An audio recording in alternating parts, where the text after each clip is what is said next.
friends, welcome back to my channel. Today I am going to make sesame chicken salad, and for that we need 1 bunch of romaine lettuce, half cup of sugar snap peas cut and blanched, 2 sticks of celery, about 2 cups of cooked chicken. You can use leftover chicken also. I have cooked it specially for this salad.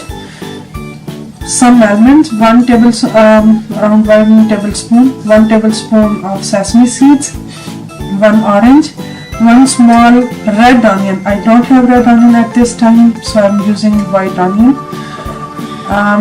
Olive oil, 1 tablespoon, and 3 tablespoons of vinegar. I have apple cider vinegar here. You can use any kind of vinegar. So let's start.